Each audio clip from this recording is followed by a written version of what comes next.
Hello hobby friends, I'm Jason and this is Level Up Hobbies. Now today I'm going to be giving you another hobby update on my Age of Darkness army, the Dark Angels. Now today I'm going to be adding a Contemptor Dreadnought to that list. And this was a lot of fun to paint. This was one of the original Contemptor Dreadnoughts from the Betrayal at Calth box, so it was all monopose. I did do some adjustments to it just to be able to switch out the weapons and stuff, but other than that, it's just the straight model. It was fairly easy to paint, a lot of fun to paint.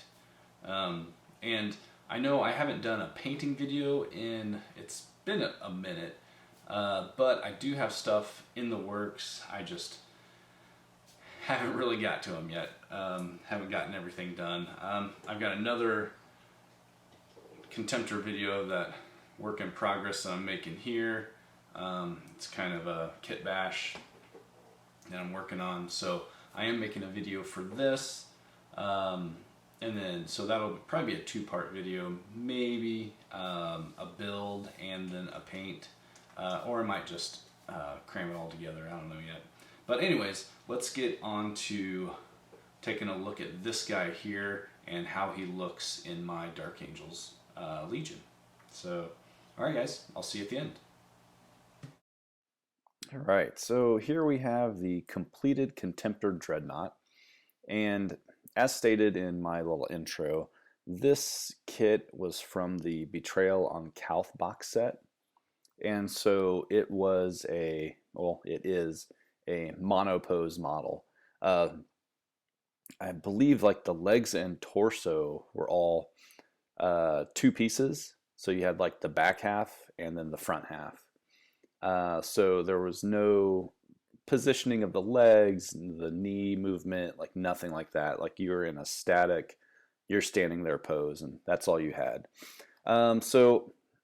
Originally I was not very excited about this model because of that, and it was really just a very generic looking model in my opinion. You could only configure the weapon, attachments. You had the set it up with like a multi-melta or the rotary cannon that it's got here, and then the Dreadnought Power Fist there. But yeah, that's it. So I finally decided, like, you know what, I've already got it built. I've got the arms magnetized, so I could switch them in and out however I wanted. I'm going to go ahead and paint this one up just as basically a tester, just to see how I'm going to paint the vehicles for this Legion. And so that's what I did. I had a lot of fun with this. I kept it as close to the figures that I've already painted as possible, but then also adding various details and stuff that I haven't yet with those. The decals, I added more weathering. Well, I added weathering because with the troops that I painted, well, my Terminators and my Chaplain, I haven't done any weathering, and very minimum decal work, if any. Yeah, just a couple decals on my Chaplain. That's it. So yeah, so I tried to add a little bit more to this, put more work into it, because it is a vehicle. There's a lot more space, a lot more flat panels to work with, so the options kind of open up for you. And with those larger panels, like on the legs and the knees and everything, it gives me that opportunity to play with those decals, which really for Marines are fairly large. It's hard to put those on anything and have it look correct. So they're ideal for something like this size and bigger. But also with like the freehand, the checkering that I did on his leg here, it was a great opportunity to play around with that. Also, the weathering that I did, the scratches and nicks across the armor, that turned out really well. And then also over the entire model, I did a pin wash of some burnt umber oil paint. Just made an oil wash with that and just flooded it into all of the recesses. And I did a brown oil wash with that, so you could see definition and differences between each of the panels. Otherwise, it's all just very washed out and makes it very difficult to see where one panel ends and another one begins.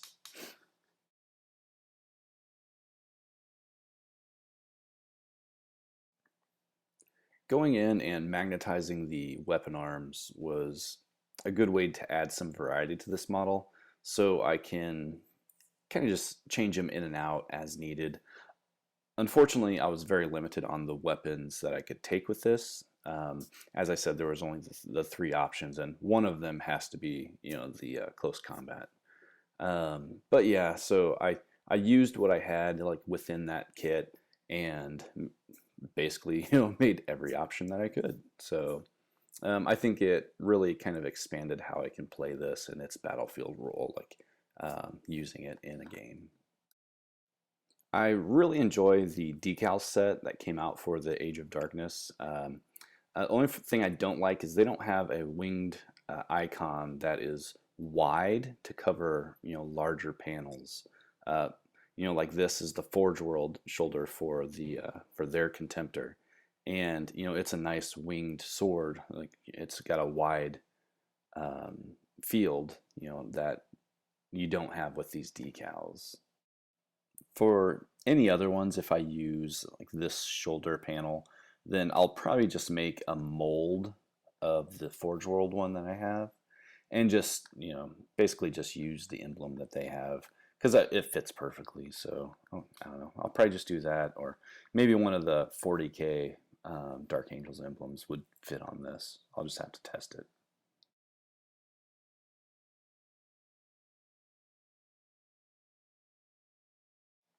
And now for the moment of truth. Let's see how he holds up against the models I've already painted for this army.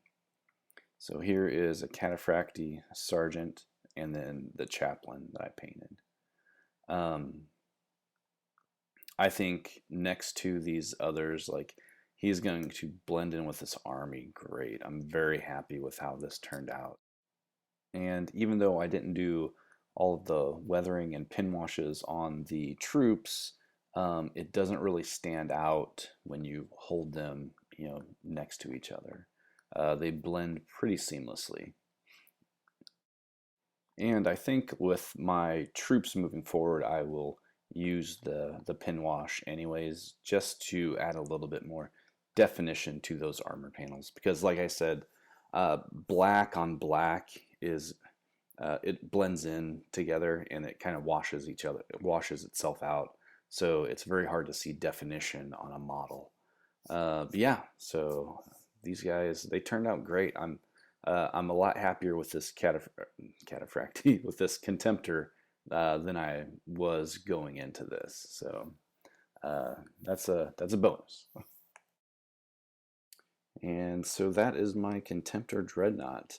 I really do appreciate you guys, joining me here for this hobby diary that I've been kind of keeping here. If you have any comments or suggestions, please post them down below, and I will definitely get back to you. I respond to all of my comments.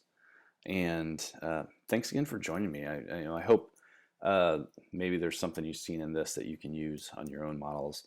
Even though this wasn't a painting like tutorial or video, I do have one for Contemptors coming up. Not this particular one, because this was just basically, it was my tester. So, but yeah, so thanks for joining me, guys, and I will see you next time. Hey guys, thanks for joining me today as I did a hobby update on my Dark Angels Legion, adding my Contemptor Dreadnought to the lineup there. Hope you enjoyed the video. If you liked it, please give me a like and subscribe down below. And don't forget to hit that bell icon so you can be notified whenever I publish new videos. Thanks again, and remember, build, paint, and play tabletop games. Later, guys.